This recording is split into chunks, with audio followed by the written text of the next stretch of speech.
E quem foi que sofreu o peteleco vai falar, não é isso, Valença? Exatamente. Vamos ouvir o meia Rodrigo Nestor, da equipe do Bahia, ele falando do lance mais polêmico na partida de ontem.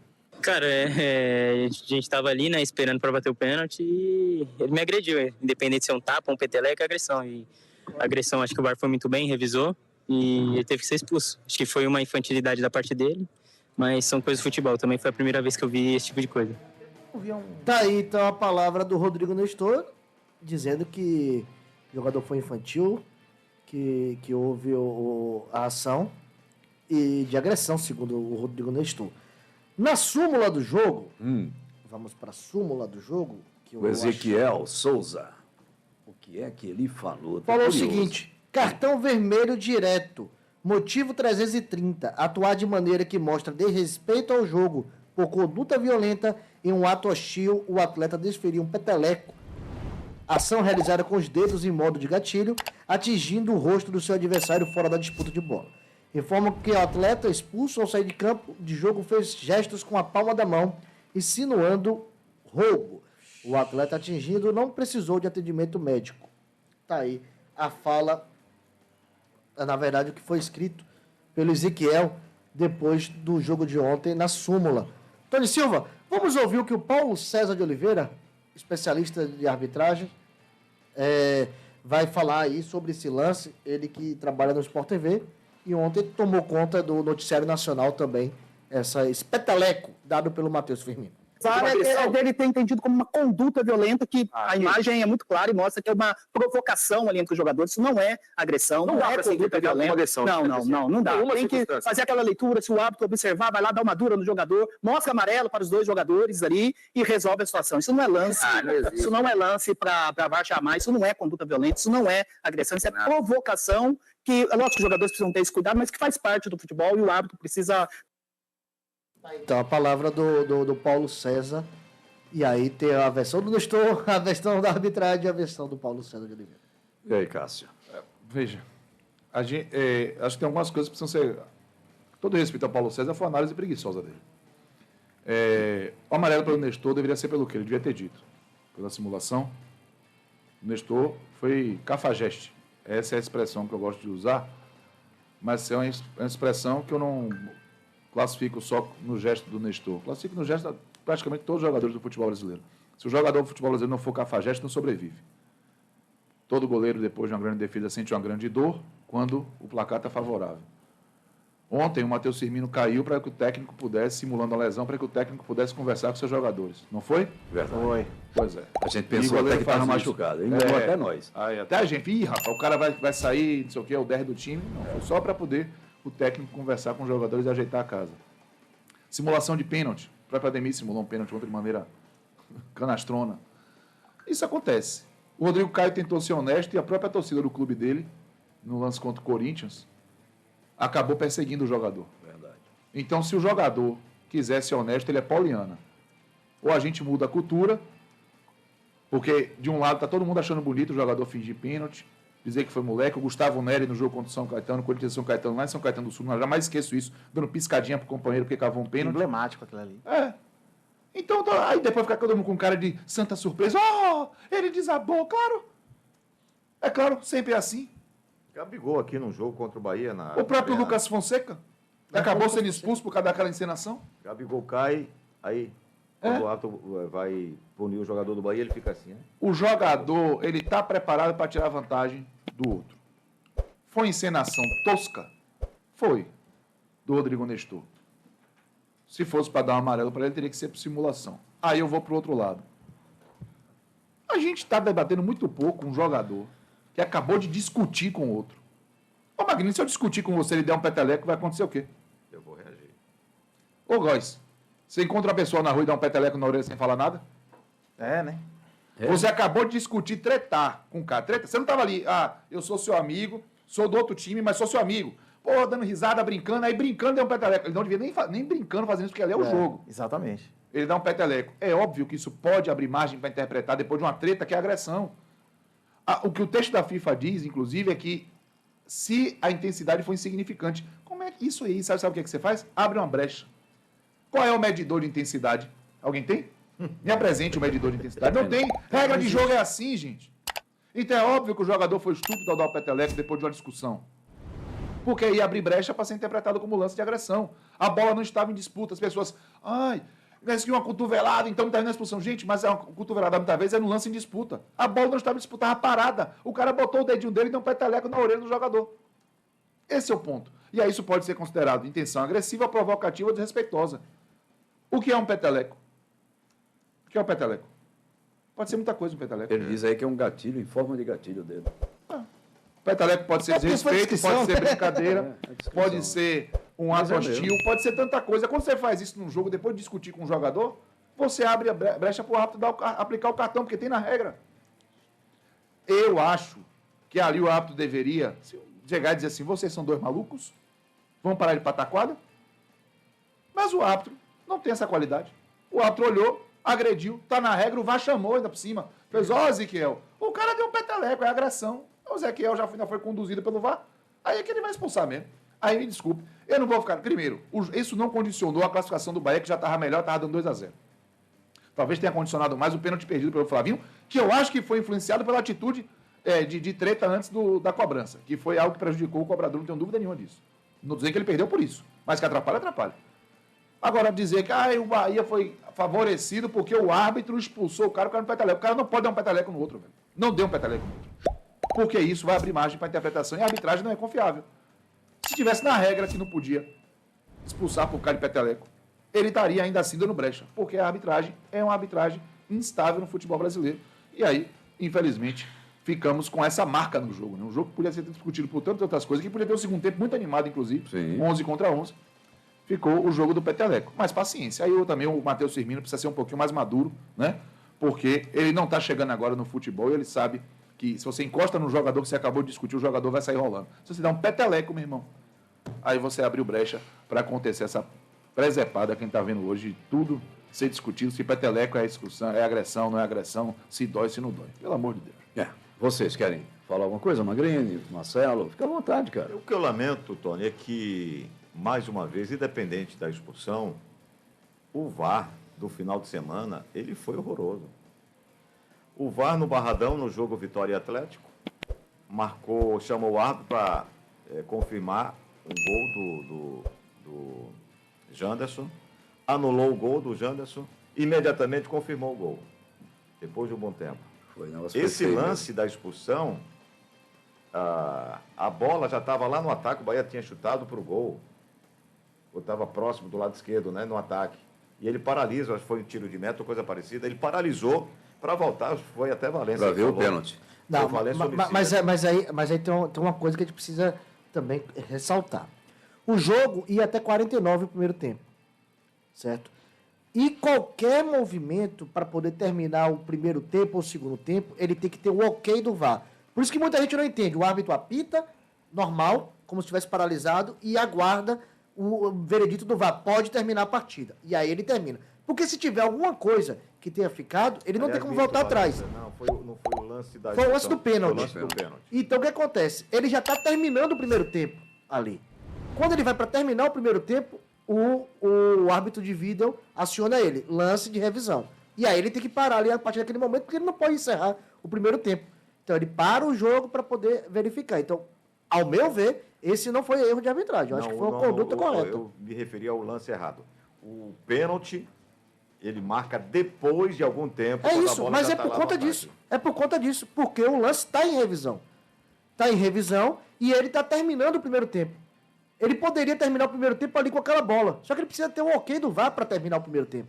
Ele não pode terminar o primeiro tempo sem a revisão de um lance polêmico. Por isso que muitas vezes a bola é alçada na área e o juiz paralisa o jogo, todo mundo diz, o que é que ele está esperando? Está esperando o ok do VAR para saber se teve algum momento ou algum lance que pode ser interpretado como pênalti. Por isso que ele demorou. Não tem como o VAR avisar em cima da hora. O jogo não estava parado, entendeu?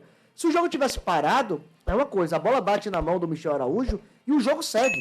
Ele não pode parar o lance para poder observar se foi ou não foi pênalti. Porque se não fosse pênalti, ele prejudicaria a ação seguinte do jogo. Então ele tem que aguardar o parecer do VAR para poder voltar e confirmar o pênalti. O VAR é mais um auxiliar, né? Mais uma pessoa que está ali para auxiliar a arbitragem. O que eu estou vendo no futebol brasileiro é que o pessoal, a arbitragem está utilizando essa ferramenta como se fosse uma solução para os seus problemas dentro das 4 linhas, né? Porque, na realidade, é o seguinte, o VAR chama e mostra. O árbitro não é obrigado a seguir o VAR. Exatamente. Não. A verdade é essa, ele não é obrigado. Mas é porque já vai pressionado, velho. Certo? Contra uma imagem. Toda aquela pressão. Mas ele não é obrigado. Ele poderia simplesmente chegar e, segundo o VAR, vem cá vocês dois, conversava, dava amarelo e pronto. Mas ele preferiu seguir o que disse o VAR. O VAR também ele não determina. Não, ele recomenda o Se o VAR chamou é porque recomendou a expulsão. Se o VAR achasse que era para amarelo, não chamaria. Ele não chamaria. Exatamente. Não, para amarelo ele não chamaria. Ele recomenda, mas ele não diz tem que expulsar. Não, expulsa. É lance para avaliação de expulsão. Agora é com você. Exatamente. Exatamente. Um salve para todos da bancada, o choro é livre. O Jacuipense agradeça a Deus, porque não tomaram 10. E um aviso ao Vitória, se prepare muito, porque dessa vez não vai ter Mula Arcanjo. Mula não. Que é isso, mas... É outro nome, né? É Luiz Arcanjo. Não, o jogo vai ser decidido domingo. Charles Bahia. Olha o nome dele, o sobrenome do rapaz. Charles Bahia. Eita. Ô, Tony, falando em... comparando as equipes do ano passado, a Vitória deu uma melhorada, mas o Bahia melhorou consideravelmente. Muito. Na minha opinião. É verdade. Futebol, em relação já era ofensivo, tá mais. Precisa ajustar, não sei se o Cássio concorda, essa questão defensiva mesmo, né? Que ontem o Bahia deu alguns vacilos, o Jacuipense que foi incompetente mesmo. O torcedor do Bahia, bicho, ele tá doido para ver o Bahia dar uma goleada no Vitória. É aquele negócio ainda, né, não? Ainda perdura aquele negócio, né? Não tem jeito. Em relação às goleadas que o Bahia torcedor é assim mesmo, não tem ponto. E é normal. É normal. E é uma rivalidade gostosa, sadia, que o torcedor quer, como dizem a galera nos guetos, tirar a comédia, né? Que aconteceu. Na verdade é um só. Valença. Oi. Agora o Bahia, quinta-feira, tem mais decisão, né? Tem, mas antes o Rogério Ceni fez um elogio ao gramado do Joia da Princesa. Olha, peraí, vai gente. trazer isso aqui. Aí merece um destaque todo especial. O Rogério tá elogiando o gramado, velho. Exatamente. Isso é muito bom, prossiga. Vamos trazer a fala do próprio Rogério Ceni? Aliás, até elogiar hoje o gramado aqui. Um bom gramado, faltou só eles molharem. O Jacuipense pediu para não molhar antes do jogo, não atenderam o pedido da Jacuipense, mas se molhar um pouquinho esse gramado, fica até como uma boa opção no dia que a Fonte Nova não tiver. Eu sei que como capacidade não atende o tamanho da torcida do Bahia, mas como uma opção de jogo, eu acho que fica um lugar importante para se jogar num eventual gramado ruim. Eu acho que o Bahia jogou como vem jogando quase todos os jogos, com exceção feita ao último jogo, onde não conseguiu criar porque não conseguiu rodar a bola com velocidade. Então, ressaltar mais uma vez a boa qualidade do gramado aqui hoje, que faz o time render um pouco mais. Isso mostra, acho que vale a pena investir no interior do estado.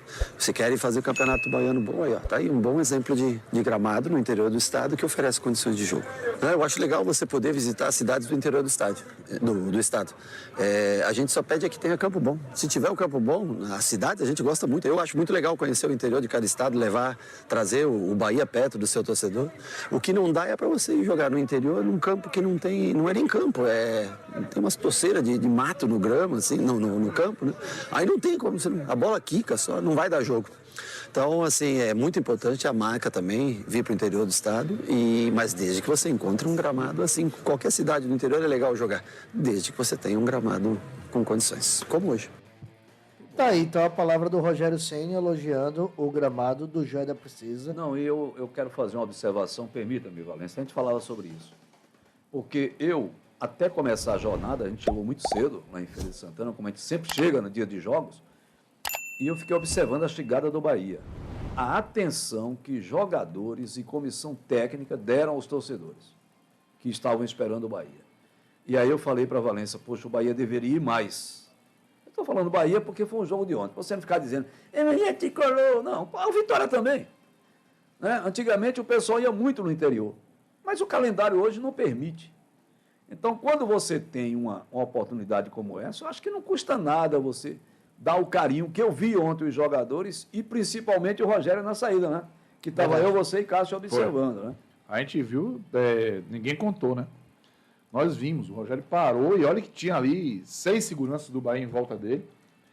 E tinha gente do lado de fora do Joia pedindo, cantando o nome de Rogério. Rogério. E ele com um bocado de guri, fã mesmo, mais velho, adulto também, querendo tirar uma foto, e ele deu atenção a todo mundo. Ele ficou ali uns alguns minutos, tirando uma foto com todo mundo, ajeitando o selfie, fazendo ali a atenção, dando atenção aos fãs. Acho que isso foi bem bacana, assim. É interessante. O pessoal tem que entender. O interior gosta muito, muito, muito, muito de futebol. Oi.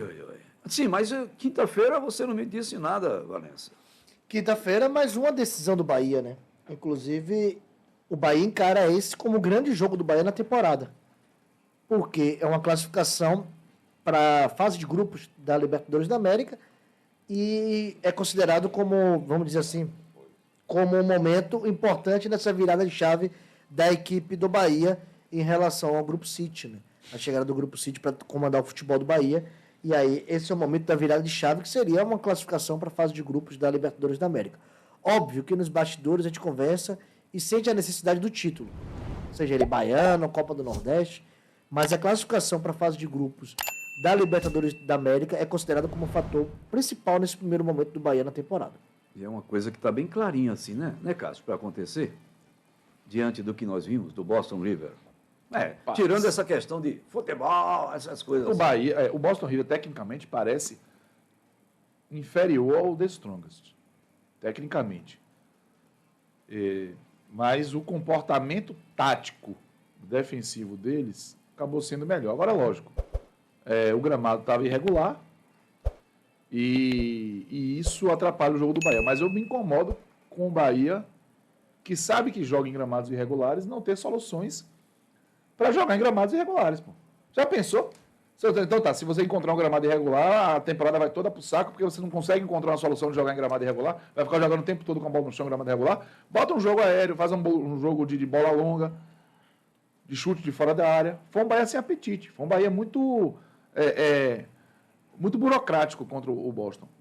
E o que me preocupa é que, beleza, a superioridade do Bahia é indiscutível tecnicamente, mas aí o Boston também sabe disso. Vai gastar o tempo, vai jogar com a ansiedade do Bahia, da torcida. Então vai ser um tipo de jogo que o Bahia vai ter que fazer o que fez ontem. Abrir o placar cedo. Ou então vai ser agonia. Com o The Strongest, você viu que o Bahia não estava conseguindo chutar no gol. Aí teve o lance do pênalti. Vai ter 2 chances com o The Strongest em quase 40 minutos, até o lance do pênalti em cima do Jean Lucas. Então, achar que, beleza, o Bahia é superior e isso encaminha a classificação, eu acho muito mais complicado você tentar resolver um 0x0 em 90 minutos do que em 180. E o Bahia é muito superior. E o jogo fora de casa não era um jogo de ambiente hostil. O gramado estava ruim, mas não era ambiente hostil. O estádio estava vazio, estádio grande, capital, enfim. Mas o Bahia é bem favorito e eu acredito que vai levar a vaga. Mas eu não fiquei tão confortável. Foi 0x0, empate fora de casa é bom, resolve em casa. Não é assim resolve em casa. Eu acho que isso não pode ser tratado de forma simplória. Diferente do que vocês dois acham, eu não tenho nada contra a pessoa do Rogério Ceni. Eu tenho contra a atitude dele. Uma das falas dele nesse jogo aí, Cássio, foi o seguinte: o time todo fechado, dificultou. Há quanto tempo ele sabe que os times jogam fechado contra ele? É isso, não tem dúvida. acha alternativa. Concordo. Você tem que. Se o Bahia quer ser grande. Dele nem encontrar alternativa. Você quer ser grande, quer ser time campeão, quer ser um time que vai se impor ao adversário, evidentemente você vai encontrar cada vez mais adversários fechados. Claro. Essa é a lógica. Quantos adversários abertos o Flamengo encontra na temporada? Já para pensar nisso? Exato. O Flamengo encontra quantos? É normal. No Campeonato Baiano, quantos adversários fechados abertos o Bahia encontra? Pois é. Nem o Vitória o Bahia encontrou aberto na Fonte Nova. Exatamente. Então, você ou encontra a solução para isso, ou não vai poder ficar trazendo o jogo fechado e nós não conseguimos. Eu acho que isso não pode ser um argumento. O gramado acabou sendo um argumento. É isso. A questão que ele cita como argumento do time fechado e o gramado ruim impossibilita o jogo de Bahia de velocidade. E aí, com certeza, para você quebrar essa linha do setor defensivo todo fechado ali com o ônibus, é só com velocidade. Se você for no passe a passe, já tá claro, é evidente que não vai. Aí vamos ver, vai colocar em prática isso no jogo de quinta-feira, né? Gramado bom, o Bahia vai pegar o Boston River, que ninguém imagina que vai querer sair para poder jogar de maneira. Então, assim, quem sabe o Rogério vai ter a oportunidade de colocar em prática o que ele tem colocado na teoria. Eu não sei jogar esse negócio dessas apostas, né, que tem, as casas de apostas, não sei não. Mas se tiver lá mais 3, Bahia, pode botar, viu? Vai dar. Pode Acho botar. que vai dar bom.